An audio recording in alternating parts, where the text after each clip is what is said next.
I think it's something that Currys does really well. The customer is at the heart of everything we do. Every decision that we make as a business is it good for customers? Is it good for shareholders? Is it good for the planet? And those three things, like any decision that the business makes, you look at it through those three lenses. Hello everybody and welcome back to Unedited with me, Ed Gould. And we're at the end of season 2, and what a season it has been. I want to say big thank you to all of the guests we've had this year and all of the contributions, questions and input we've had from you, the listeners, and also a big thank you to the big man that stood directly behind this camera. Louis, can I get a hey ya? Hey ya. Hey ya, thanks Louis, especially for everyone's favourite feature, Louis' lightning round. So it's the last in the season, and my message to you all is, who should be on next season's Unedited Conversations? Could it be you? Could it be someone you know? Who are the names in marketing, creativity and technology that you want to hear from? We want to hear from you, and we're inviting applications. Head along to the Unedited website or hit us up through our socials, and you could be featuring in season 3. And so on to our conversation for today. We have saved the best till last, in my opinion. Someone that was brilliant to speak with and brings with her information and insight that I never knew. Tatiana Raikes, or Tati as she's known, is Head of Corporate Affairs for Currys Group PLC. And she comes with an immense amount of insight, and she speaks and shares so openly, so thank you for that. So if you don't know what corporate affairs is, or you think you do, this is a great podcast to update your knowledge, because I've got to be honest, I thought I knew what it was, but she gives a masterclass going through all of the different pressures, trials, tribulations, and areas of excellence that you need to display to be great at corporate affairs in this sort of organisation. From government regulation and dealing with policy changes, through to dealing with the board and the leadership and making sure they're on message, and also being in charge really of the perception from a corporate point of view of that whole organisation. It's a big job, and there's lots of different levers you have to pull, and I'm really grateful that Tati was so open about how you do that.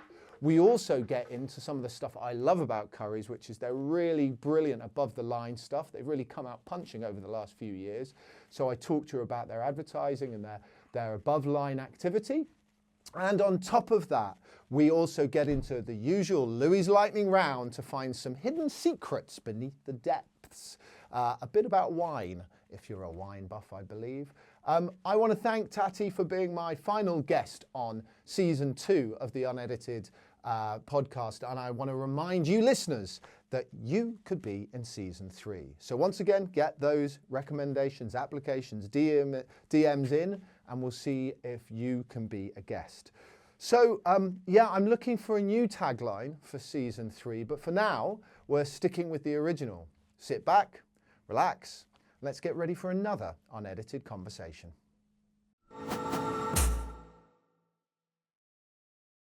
Okay, hi everybody, and welcome back to another Unedited conversation with me, Ed Gould. And today I'm with Tati Raikes. Hi. Hello. And I guess the best way to describe this conversation is everyone likes a good crisis. But it's so much more than that. So corporate comms, working at the sharp end of retail and an evolving sector by the minute. But why don't we kick off with you, rather than me trying to remember, why don't you tell me who you are, what you do, and how you got into it? Yeah, of course. So I'm Tatiana, or Tati, and I do corporate affairs for Currys. So corporate affairs is essentially a mixture of government relations and corporate comms. So I started out a very long, nearly 20 years ago, now in a PR agency. I started out actually as an EA to 2 founders because I don't have a degree, couldn't go in on like a grad scheme or anything. So started out as an EA, and within about 3 weeks they were like, you're really not that great at organising stuff, but you are quite good at talking to people and you're quite good at writing things. So yeah, why don't you give PR a go? So pretty much straight away went into PR. And that was the days when actually apparently all you needed to be able to do to be in PR was talk quite well. Yeah. Do you agree that that's the only? Yeah, pretty much. Talk quite well, be quite confident, not be scared of picking up the phone and call journalists who generally back then were pretty rude and didn't really want to hear from you. So I was, confident, cocky, had no idea what I was doing. But yeah, fell in love with PR because it was great fun. I mean, those were the good days where you had kind of big budgets and loads of clients being like, "Oh, go out and entertain journalists." But more than that, I think it was. And there was journalists. There were journalists. That's but as the in other you, point. Yeah, you could ring a news desk. And they actually picked up. There was someone there. They picked up the phone. You didn't get through to like a switchboard and kind of computer says no moment. But yeah, there were journalists. Kind of fell in love with that side of it. Did that for a while, then went in-house for one of their clients, which I know is very bad. Hey, look, everyone's welcome here. It happens. And from there, yeah, just kept going, just pretty much doing just PR for a bit, PR and marketing, kind of, again, back in the days where there weren't really big teams that did both PR and marketing. So I was kind of a PR and marketing manager for a company called Fresh Minds, which is a recruitment agency. Then from there, went and did lobbying in the city, which was quite a weird move. But they wanted a PR person. And I was like, okay, sounds kind of interesting. So who is they at this point? They're called the City UK. So they're basically the kind of lobby group that represent financial services firms and also professional services firms. So, and in case someone's listening and they know that a lot of people know the idea of lobbying, they think it's sucking up to people and influencing them in the right way. Is that basically it, or is there? Yeah. Yes. Yeah, okay. it's basically that. A little bit more strategic than that. Yes. But in essence, yes, it is kind of influencing people, but it's influencing people on the policies that the industry that you're representing wants to see. So going in and talking to government and trying to make them, whether it's tax policy or just general business environment. So yeah, did that for a while. I think 6 years. Then went off and was a consultant for a bit. So I loved the lobby group because I was working with so many different companies. So that variety was so interesting, and loads of different government departments as well. But I then was doing a bit of policy work and a bit of PR work, and I was like, oh, okay, the combination of those two things is really interesting. And I think a lot of companies talk in different ways to government and to press and the media. And actually, if you're going to have one voice as a business, you should be saying the same things in the same way to those two audiences. That's an interesting. So, what you think? There's a sort of split personality little bit. in corporates or all businesses, or I think. Well, I mean, I can only speak smaller from businesses don't really have the two no, options. I mean, also they don't really speak to government that much. But it sort of always was that sort of lobbying was behind the scenes. It was very, one-on-one meetings and you keep it quite quiet. Whereas I think over the last decade, actually lobbying is far more public now. And actually a lobby campaign is as much a PR campaign as it is an influence campaign. And that wasn't really the case that recently. Like I think it's been over the last decade that's become much more normal. Do you think that's come out of the transparency rules for government, or do you think that's come out of the fact that we're just all a lot more aware and needing to be aware of the commercial transparency? The businesses need to be more. What's pushing it or pulling it? I think it's a mixture of. I think there was a fair amount of frustration from businesses that governments weren't listening, and therefore they started talking to journalists about what they were lobbying on, because it was a way to make government take notice and to have to listen. I think there was a fair amount of that. But also I think it was just, social media made everything a lot more public, I guess, as well. And we promised we weren't going to talk about politics, didn't we? But it is such an influencing factor in commercial entities at the moment. Yeah. But, the battle between influencing and being pushed by the policy and then by your customer at the other end, tying those two things together, it's a logical point. And I guess most corporates have this position within their organizations. Yeah, so I think, different industries do it in different ways, right? Huge organizations have different policy teams and then public affairs teams, and then kind of maybe a corporate affairs function that does a mixture of both. But yeah, I'd say most big organizations have a corporate affairs function. And so in the capacity, so with Currys, for instance, which is the brand I think most people listening in the UK will know very well. How does it actually work within that entity? So from a sort of organizational point of view, where do you sit within that puzzle of communications and marketing and the business as a whole? Yeah, so we have a kind of a big comms function. I say big, we're actually pretty small. There's only 5 of us in external comms. Okay. And within that, we do kind of corporate affairs. And I suppose I do both kind of external comms and government relations, but we call it corporate affairs because it's kind of what FTSE-listed businesses tend to call the function, right? So it's just more recognised in the UK anyway. And so we do, all of the financial PR, all the corporate comms, all the reputation comms, and then all of the government stuff as well. Okay, so we've got with us today someone that should know inside out how to work around the boardroom, policymakers, but also the customer then. And so where does the customer fit within all of this? In your world, do you bring that in from outside? Are you still really connected to that aspect, or how does it work? I think it's something that Currys does really well. The customer is at the heart of everything we do. Every decision that we make as a business is it good for customers? Is it good for shareholders? Is it good for the planet? And those three things, like any decision that the business makes, you look at it through those three lenses. And actually, the customer is a really good way of speaking to the corporate messaging in a way that is more human. So if I'm going out and I'm lobbying against tax changes, for example, the numbers that I'm talking about, like billions, that's not relatable. Intangible. It's not relatable, right? But if you link it to, well, actually, this does matter to you as a consumer because it's going to mean that your shopping bill goes up. It's going to mean that you have to pay more tax. It's going to mean that, inflation matters for everybody, right? The thing I enjoy about that is, in many ways, the government taught us how to do that. But every time they do their taxing, they talk about the pint of beer and the bit of milk. And now they get it right back in their face. I'm not being political, but now I can't afford that pint of milk, you what's it. So true. I think making that real is, and Currys has always been a very, is grassroots the right way? But it's a human brand, I'd say. But it's one that's evolved a lot, certainly recently. Before we get into I want to get onto sort of what it's like working corporate affairs in that sort of organisation. But I think also for the listeners, give us a sort of sit rep on where Currys is at the moment and what your take on the retail sector is, which I think would be fascinating as well. Yeah, well, Currys it's been on a huge journey, right? Kind of over the last 5 years.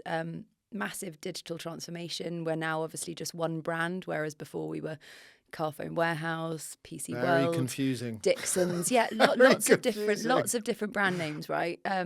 So thank you for changing that. All just one, Currys, and no, we don't sell curry. It's kind of the strapline of our socials. But yeah, massive digital transformation. I think is kind of the biggest change. COVID happened.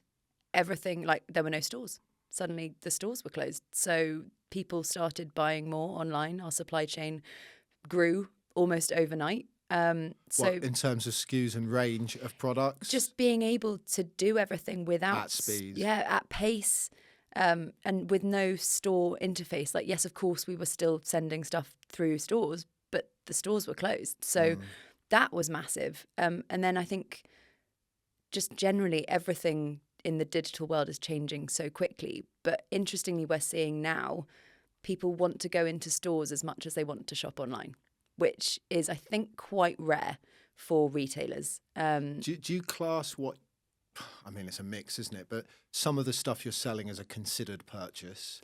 Yeah. Are very carefully, where you need a bit of advice and, and you got Apple Store with their Genius Bar, so there's lessons from there. But then other bits of your stuff are consumable stuff that I'd grab very quickly. Yeah. How do you sort of... What are people coming into store now for? What is it that they're using the store purchase for? And do they then buy online, or what's that relationship with the customer looking like?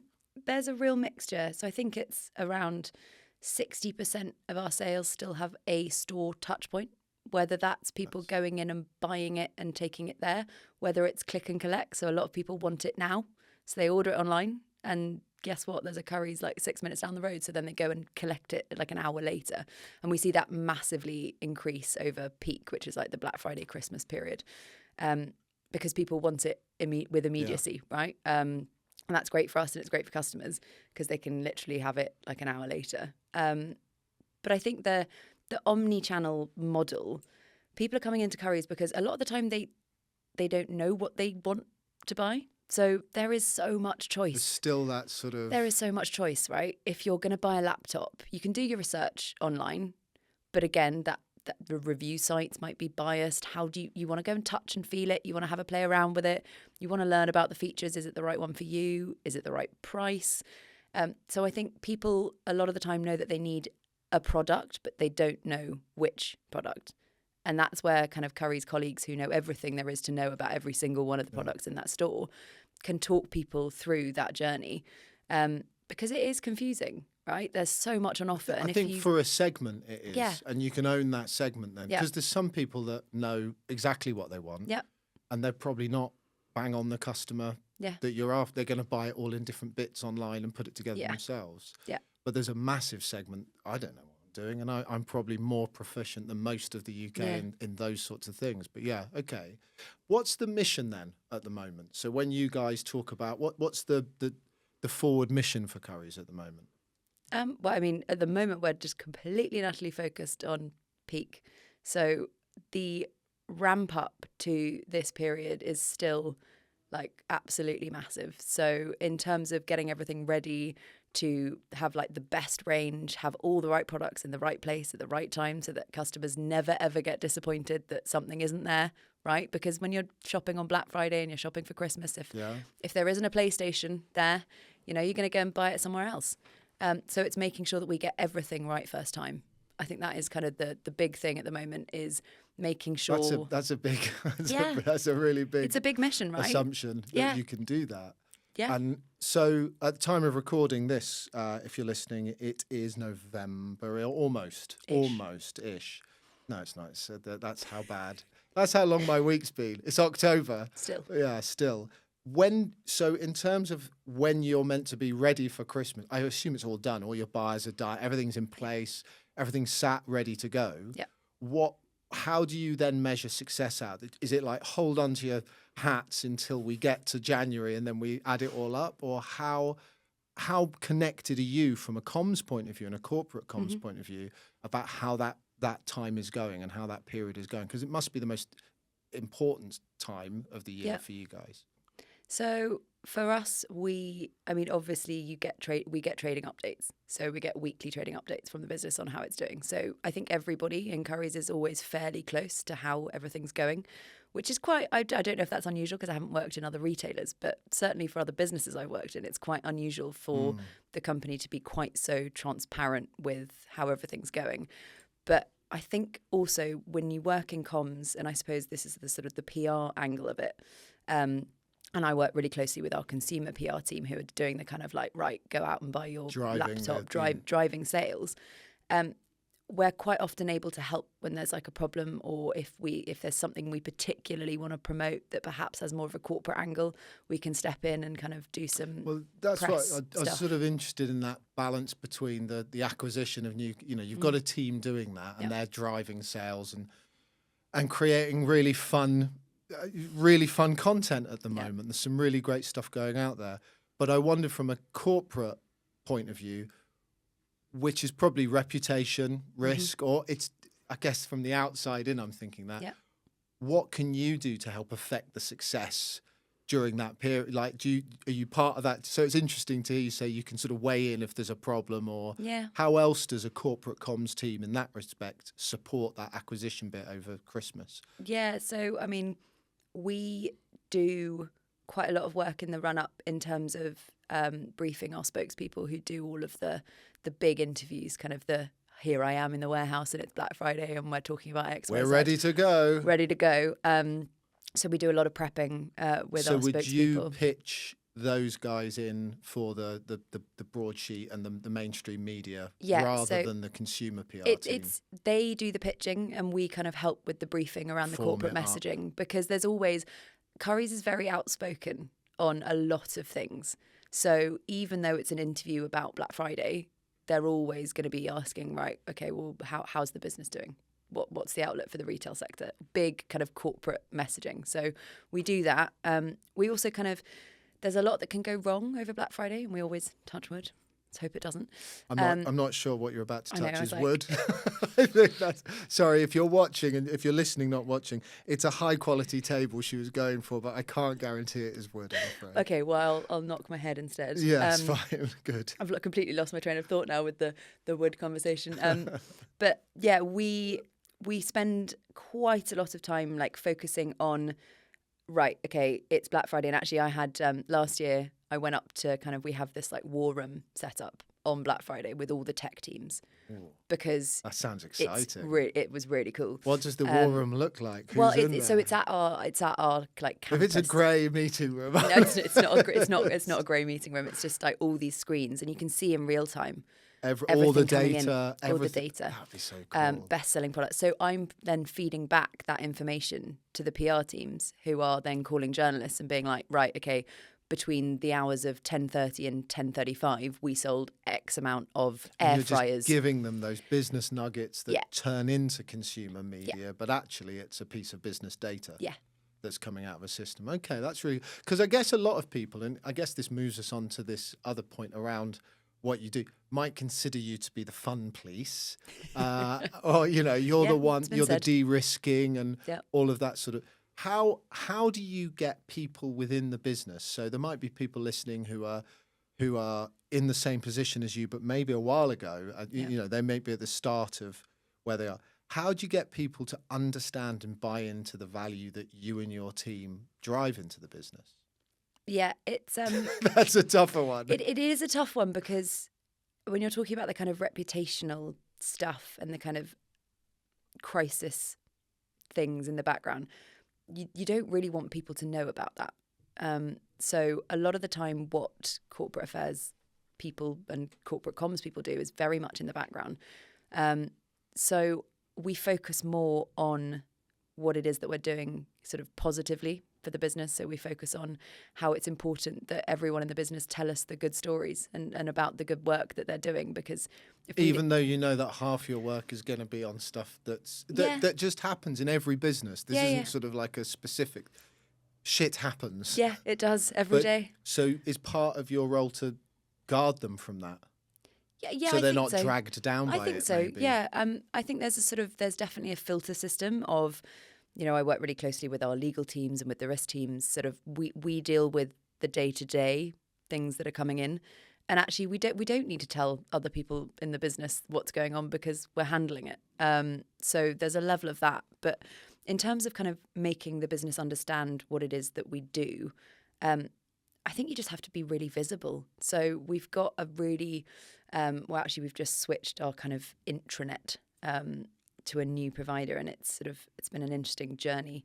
I don't think I've ever heard someone talk about swapping an intranet As an interesting journey. As an interesting journey.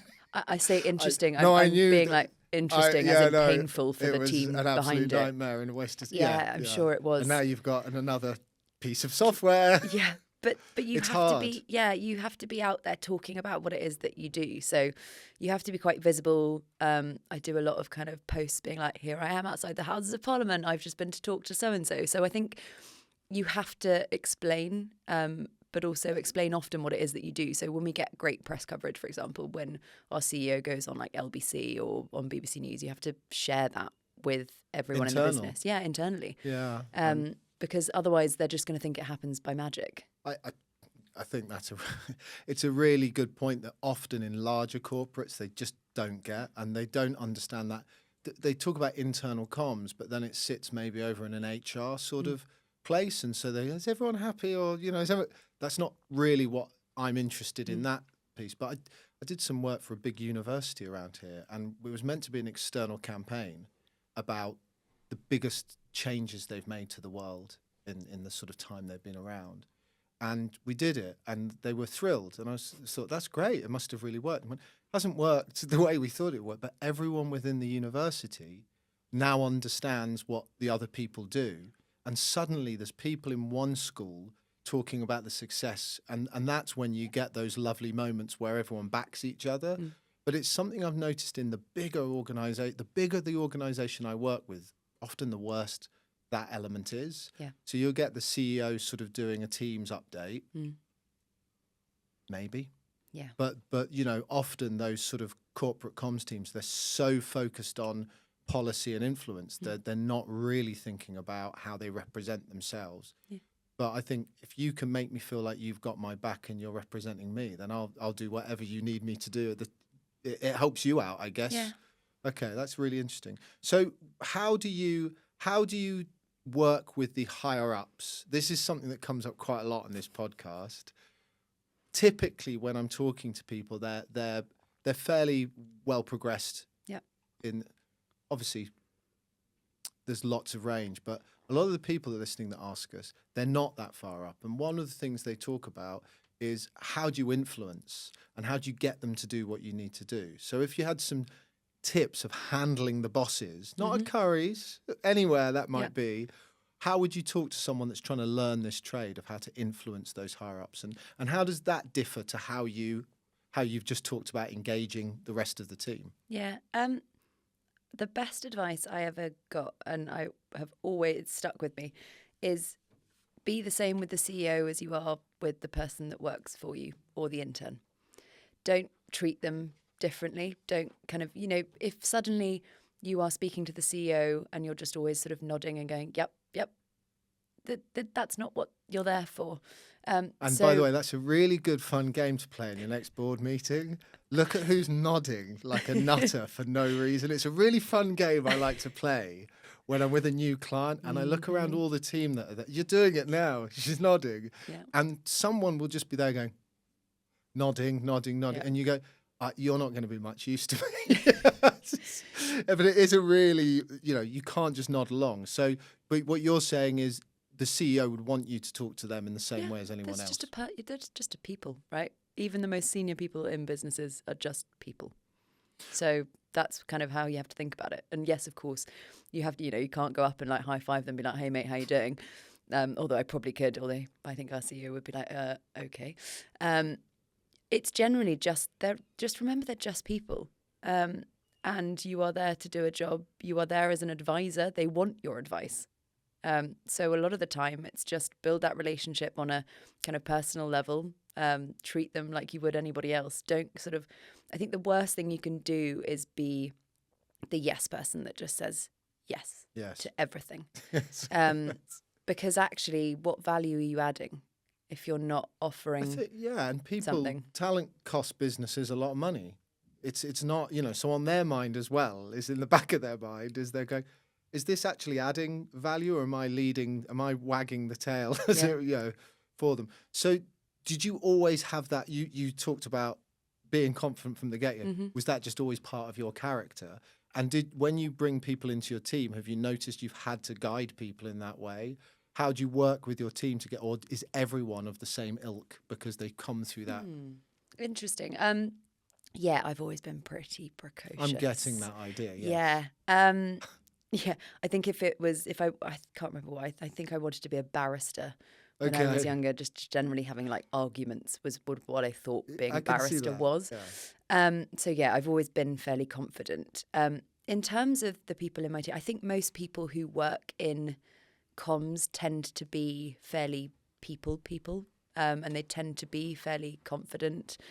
But it is still scary, and I forget, right, that actually speaking to really senior people in businesses can be really scary, and speaking to journalists can be really scary. And when there's that much at stake, it is quite intimidating. I think that's when you pile on the pressure on yourself, though, and that's a different dimension again. True. So even I, if it's really important, I'm likely to screw it up.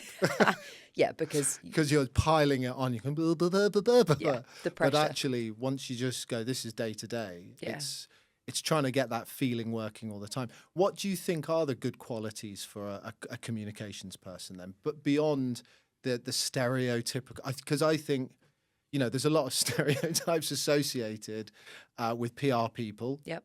And with I would say with policy and lobbyists as well, there's probably quite a lot of stereotypes there, and they're quite different. You've got Ab Fab on one side, and you've got sort of an Alistair Campbell character on the other side. They're definitely not the same. When you think about your team and you think about when they're doing great and you think about other teams you met, what are the key qualities that people should look out for if they're trying to hire for this? Enthusiasm. So people who are just generally positive and enthusiastic, because a lot of the time you need to be bringing a lot of people along on a journey with you. And if you are kind of a lower energy person, that isn't necessarily going to work. You have to be enthusiastic, positive. And the best comms people I know are really good listeners. Sorry, what did you Really, say? exactly. But that's something that I think I learnt fairly early on, that in order to be really good at comms, you have to be able to listen, not just talk. And I couldn't agree more. And I think it's not listening just to what they're saying. For me, it's everything that's happening in that room, the little facial movements where they might be saying one thing, but they're telling you something completely different. Yeah. And I would say you're describing for me just a really good service-led marketing and comms person anyway, because you're trying to extract what you need to be able to do your job. And if you can't get that, whether it's me as a creative trying to ask you, what do you really need from this brief? And you think you know, but actually usually it's not what you said, it's somewhere else. Or if it's the media trying to ask you a question, you're going, what are you really asking here? Yeah. How do you think that's just social intelligence rather than that's not listening, is it? That's sort of being smart enough to know what's going on. Yeah. Can you teach that? I don't know. Can you teach that? I'm not sure you can. I think you either are the kind of person that picks up on what isn't being said, or you're not. I have a brilliant team here, because some of them are in the room, so I have to say that. Aren't you, Louis? No, not here. But brilliant team here. Yeah. And in an agency, you've worked with lots of agencies, you've been in an agency, you know there's not a lot of time to get going. You've got to pick up things really fast. And when we do our one-to-ones, many of the conversations I've had are about, how do I get to a point where they'll listen to me like they listen to you? And they think they're doing something wrong. I'm like, you're not doing anything wrong, but I've been doing this now for donkey's years. But there is a level of understanding. You've got to be engaged in the conversation. You've got to be curious about what they're talking about. And you've also got to be a little bit suspicious and sort of thinking under that. But that's a quality that probably in PR is more important than maybe anywhere else. Yeah. To try and suss it out, to avoid pitfalls. Yeah, you've always got to be asking questions. And that curiosity point is so key. But not just being curious, but always learning new things, new ways of doing things. Every day's a learning day. It really is. But I mean, no more so than in PR and comms, right? Because you think you've seen it all. And, I thought I've been doing this for nearly 20 years. You think you've seen everything that you can possibly see that could go wrong or that could go well. And then suddenly you see something and you're like, wow, I can't believe that has happened. So I think also being quite resilient and calm.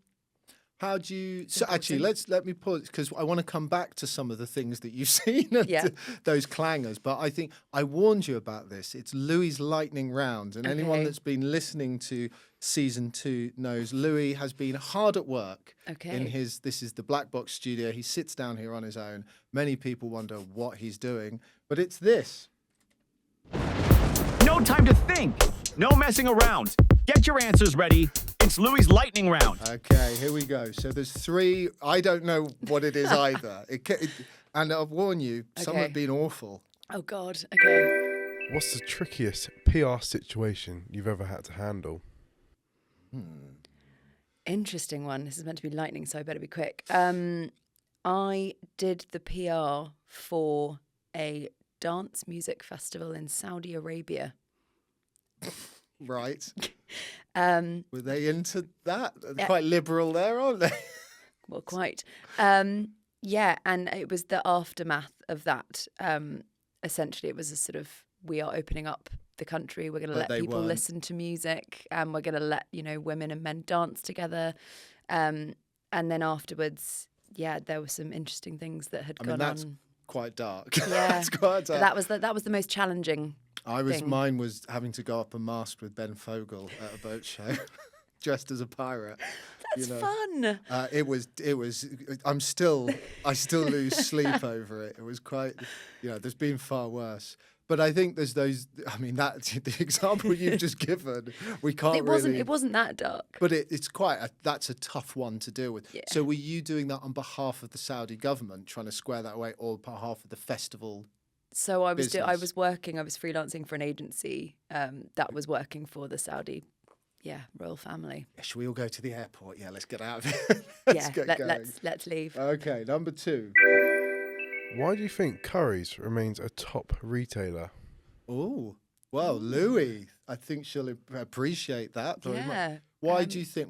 Why is it still here when many of the brands that you've enveloped and some that you haven't, they've gone on the UK marketplace? I mean, we're really down to a few left, and you guys are still going. So, what's the secret sauce? Because people still want to go and touch and feel and try tech. But they could do that at Dixon's.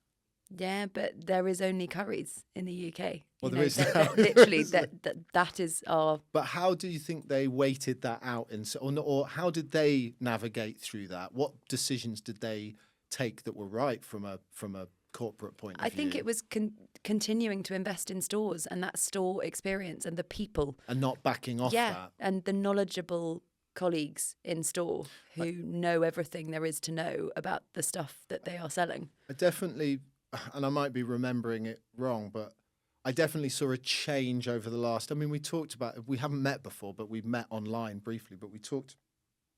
There did seem to be a shift towards the people, towards the value that they give, and it was a very shrewd and wise thing. Because otherwise, it's just tech in a shop. Yeah, we'd be nothing without our colleagues. They are literally the heart of our business. So, yeah. Louis, do you shop at Currys a lot? Online. Okay, Online. There we go. It's all right. We'll Good. take that. Online, yes. The people are everything. We'll take that. The people are everything. I've heard you like your wine and cheese. Tell us your best pairing. That's so just brilliant. a bit of context. Yeah. You do have a friend that we know Yes. who seems to have told Louis that you like wine and cheese. Now, I'm not going to suggest she said you like loads of wine and cheese, but it was suggested. Yeah. We do like a wine and cheese night. So best pairing. I'm going to have a think as well. That's really challenging. Only one cheese? Only one cheese, Louis? 1 cheese, 1 wine. 1 cheese, 1 wine, please. Okay, I'm going a smoked Priscilli, which is a Welsh cheese, because I am also Welsh, with I'm going to go a lighter red, a Beaujolais. Very nice. Quaffable. Yeah. I'll take the reverse, Stilton and Port. Yeah, that's a fairly Let's just standard. get some gout going as soon as possible. It's so unimaginative. Louis, thank you for a wonderful lightning round. That was a good one. I like that last question. So before that break or that intermission of joy, you started touching on you think you've seen everything, and then something else comes along, and everyone loves a good. And it doesn't need to be a negative thing, but it's just those moments that really stand out for you. And I mean, I'll kick us off. I mean, we were representing a ferry firm that, can I say this? Yeah, I can say this. And their ferry just got stuck in the middle of the water for a very, very long time. And I don't know if you've seen that. There's a Netflix thing about the poop cruise. No, but it sounds hilarious. But that didn't exist back then. But now looking back, there was that sort of level of panic and a lot of interest because nothing else was really happening at the time. So often, it can be something not that bad and a quiet news day, and suddenly you've got something that's far more you never thought was bad. Another day, it could be the worst thing in the world, but if it's on a busy news day, it just disappears. Yeah. I mean, what are some of those sort of absolute clangers that you've gone through, if you're willing to share any of them? Yeah, I mean, gosh, there have been so many in my career. The ones that always surprise me, and I actually haven't had that many of these at Currys, it was sort of more in other places that I've worked, but people just doing really silly things that you think, why did you do that? Why did you say that? It's sort of that The Ratner moment. Yeah. The Gerald Ratner sort of. Exactly. Just when senior execs go rogue and just say something at the wrong moment to the wrong person. At a drinks event. With one glass of wine and down then them. I get the No phone. cheese. I get the phone call the next morning saying, "Oh, I was having a very interesting conversation with so and so last night who said X," and I'm like, "They said what? Oh, Wow. yeah." And then it's, "Well, yeah, I'm writing about it," and you're like, "Ah." So I've got one of those to make you feel comfortable early on, and you really learn your lessons, don't you? I would say this is 20 years ago, maybe. And there used to be a magazine that's no longer there, so I can talk about it. It was a magazine called Deviate, and it was like club culture and stuff. Yeah. Like that. And we had a number of clients that we advertised in it. And I was in a club, which I used to frequent regularly, and this very attractive girl came up to me and said, "Aren't you Ed Gould?" And of course, my ego immediately went through the roof. I went, Yeah. "Yes, I am Ed Gould. Yes, I am." Thinking, wow. Yeah. And I had no game back in the day. So this was very exciting. And she went, "Oh, yeah, no, I think aren't you from Carswell? Do you own Carswell?" I went, "Yeah, I do own Carswell. This is going really well. I'm not saying anything." She goes, "Yeah, no, I think you guys advertise in Deviate." I went, "Oh, that's shit news. Oh, that's an absolute..." Started, because they had been a bit crap on a couple of things, but this is why you don't let the creative director out ever. And just started sort of loose lips, sink ships. And I got through the sentence, and she said, "Oh, well, I work for Deviate, and this is the owner." And thus followed a week of that guy. I ran away, obviously, like a man, straight away. I said, "I'm just going to go to the loo." And then, like a complete craven, sort of avoiding the calls until one day I had to do it. And I just had to. And he goes, "I just don't understand why you said it." I said, "Do you know what? I think I was just a knob. And I was drunk, and I got it wrong." And I explained that the girl was I was quite excited. And he goes, "Oh, that's fine then. That's okay." But I think once she fessed up to it and sort of got it out, but that's like 3 seconds that has now lasted a lifetime lesson with me that sticks in my brain, that you just never know who's listening and what you're saying. And it doesn't mean you can't be open and honest, but you can't be a dick. Yeah. Are you allowed to give that training to the to the Well, no, C-suite? it's always Don't be a just dick.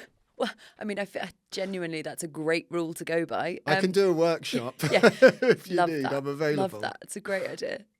It's just like, don't say anything that you wouldn't be happy looking at the Daily Mail online or the actual paper if it still exists in the future, and seeing what you've said there on the front page. It's that simple. It's really hard for execs to imagine that when they've never been in a paper before, and suddenly it happens. Yeah. And it's too late. You can't put the genie back in the bottle by that stage. When the worst does happen, how do you rally? What's the button you press, and what happens when you press the button? Is it just you picking up the phone? How do you sort of go through the issue, whatever that is? How do you get them calm? How do you get the right information? And this isn't obviously just people saying the wrong thing. It could be supply chain issues. There's a number of things that can happen in any business, and we've all got problems. So how do you, first of all, diagnose the issue? And how do you then use your team to actually actively work to a solution? Yeah. Well, the first rule of kind of any crisis or reputational comms is you have to have a plan. And you have to, everybody that ever works on any kind of crisis, you have to have a plan. And everyone that is ever going to be involved in that in a business has to know the plan. That's the first rule. So have a plan. And then have a plan B, and then have a plan C. Because genuinely, like, these things Isn't happen. that all just the same These plan? things happen so well. No, but if plan A doesn't go, you need to move to column 5. Yeah, it's sort of Defcon 1, 2, 3 sitch. But then also, I think the diagnosing the kind of problem is, we're comms people. I think the mistake that some comms people can make in the case of a crisis, for example, is that they think they're the ones that need to be solving the problem, coming up with the solutions. Let the business do that. Let other people do that, and then facilitate that and bring them in. Yeah. Then comms your role is to kind of keep everybody calm, to make sure you've got all the right information, and then to communicate that. I think when a crisis happens, you have to be really, really clear. And that's going back to the plan a little bit of roles and responsibilities of who does what. So do you and your team work to an established sort of plan format, or is it sort of like, so if I was trying to advise my guys to get better at this, Yep. how would they start forming up that plan? Is it a repeatable piece? Is it like a pro forma sheet that they're filling out and they're asking the right questions at the beginning just to get under? Because sometimes the other thing, we'll answer that bit in a second, but the other thing is sometimes it's not a crisis. Yeah. You know that, and so you've got to have enough experience to say, don't worry about that, Yeah. and you can make that call. But how do you get your team all working to that same plan? And what's the sort of tips you'd give people that are trying to build that out? Yeah, so I mean, I'm sure you can find kind of a fairly standard crisis plan. ChatGPT is a good space. Online, right? But also it's test the plan. Because a plan that is untested is just a plan. You almost have to run a simulation of, right, okay, imagine tomorrow. And do you do that from a corporate point with the C-suite? We do a lot of testing. Annually, biannually? It depends, but we make sure that everybody is kind of retrained. Actually, kind of in terms of the media training, we do that fairly regularly. And do you do that in-house?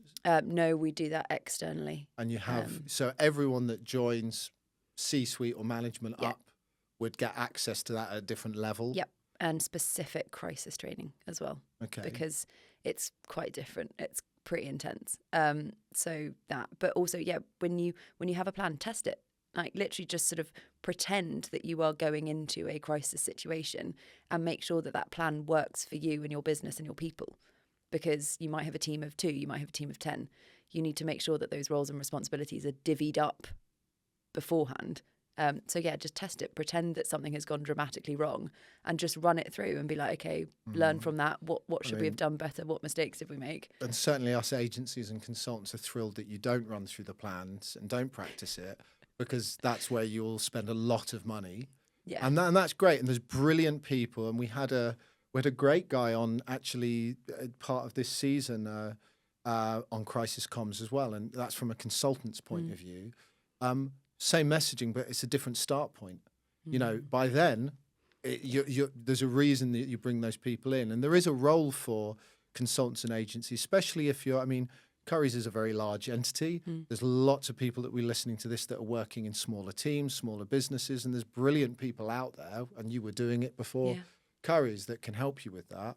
But again, the message there would be, don't wait till the crisis. If you pay them to set the plan out, pay them to do the rehearsals and the practices and the run-throughs.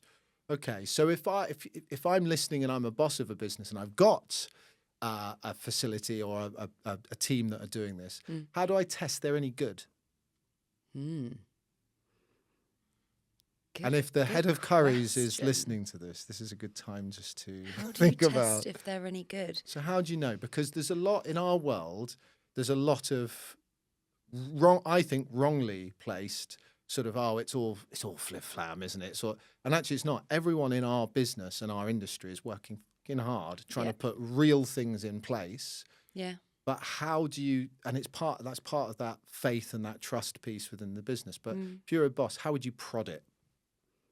I guess you have to literally just put them through their paces, and you're not do a fake issue. Do a fake issue, or in a way that's the best test. A best test. But also, again, if you can use an external person to do that, have external people put them through their paces. I think that's a really valuable thing to do. And it's always going to be money well spent, right? Because then the moment something does happen, heaven forbid, like they kind of know what to expect of it. Because it's really overwhelming. And if you're listening to this and thinking, well, I'll go and get a cost. Oh my God, someone wants to charge me a few £1,000s for that. Gerald Ratner closed down a business overnight with one crisis, multi-million, maybe even billion at that point. So the scale of these issues, they can snowball very quickly. So the investment up front is a sage piece of advice for sure. Yeah. So we're coming towards the end of our conversation. You'll be pleased to hear. What for anyone else listening, I always like to end with, if there's a piece of advice, and you touched on a piece of advice that was great that you've been given, but is there anything else you would share with people about good bit of advice that you've been given that you carry with you today? And it could be cheese related, but ideally related to your specialist eat more subject. cheese. Yes, Yeah, it's yes, always a good one. grommet. Yes, Yeah. I mean, it's not advice that I was given. It's a quote, but it's be yourself. Everyone else is taken, and I think that's just generally all you have to do in life or business. Just be authentic. And we work a lot with leaders and people who have to do a lot of very public facing things. And I think now people are wisened up to people who are inauthentic. Yeah. So they'll see through it. Be authentic and don't be scared to mess up if that's, something that you do. Like, just own it and be authentic. Certainly what I do. And I think that authenticity thing I wonder, is it easier now in the boardroom for them to understand that with the likes of Patagonia and these businesses that are actually smashing it through pure authenticity rather than probably the 80s sort of face sort of Dallas sort of idea of like it's shifted a lot now. So I think it's really good advice. I want to thank you for joining us on the UnEdited show. We are done. Thanks. Thank you. That's a wrap on another episode of UnEdited. Make sure to like, subscribe and turn on those notifications so you never miss an episode. Find all of our updates on your favourite social media and podcast platforms. Just search for the UnEdited podcast.